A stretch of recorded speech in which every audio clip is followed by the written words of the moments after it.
same applies to the spouse. You know you love them, but you need to say it again and again. Like we got to the food moments ago, and you need to say this food is, mashallah, it's really, really great. Even if the salt is a little bit more. Because sometimes, as I was saying, she spends so much time bringing it in front of us, and we are worried about how it's smelling, number one. And number two is we say, as we taste it, the salt is too much, no? Salt is too much, no? What are you talking about? She just looks at you and her face flops. I've been at it for 3 hours here, 4 hours. I've been busy with this for so many months. And what is she going to say? Next time I'll try a bit better, a bit harder. That's if she's a good woman. If not, she'll say, never going to cook this again. Typical. It's typical. Never going to cook this again. And if you have someone who's very witty, the next time there's salt to be put in, I'll call you to put it. So we need to praise the cooking of our wives. We need to praise their dress code, especially. For example, I can let you know something that has worked for some people.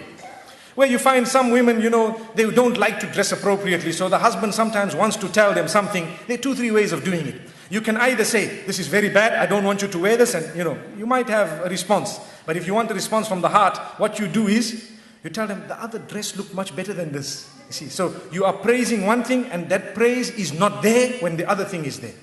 So you have told them in a way that this is what I really love. And go beyond the limits in praise. That's your wife, don't worry. You can say whatever you want to. MashaAllah, in terms of goodness.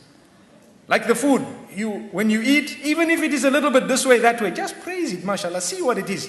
Praise the effort at least, MashaAllah, Let me tell you what has happened once. The Imam in the masjid said, you need to praise the cooking of your wife, just like I said now.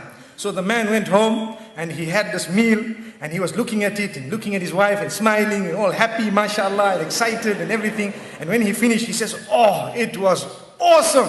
And the wife says, what? I've been cooking for you for 21 years. You never said that. Today when the food came from the neighbor, you want to say it was awesome.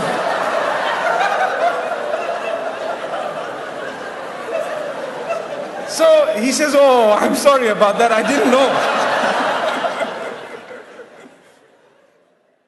Go home and praise the right people. Say good words to them. It will solve most of your problems. Utter the good words and protect your tongue from saying sweet words to those whom those words are going to pierce their hearts, and they are not going to be able to do anything halal about it. Remember what I've said. What's the point of going to someone whom you know already that you've already got your quota of 4 wives, mashallah. So you're sitting and you're happy. And you go to someone else and you tell them, oh, I love you, you're so beautiful, you're so nice. And oh, wow, nobody's told me that before. Wow, so lovely, and so on.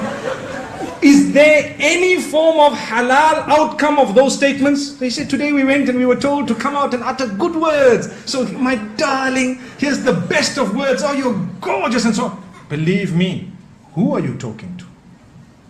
If you are uttering those beautiful words to a person whom they will be processed through in a way that they will want to do something about it which will never be halal, in that case we are sinning. Remember that. Like the man, they say the one man, and this is also a story that I've heard very recently.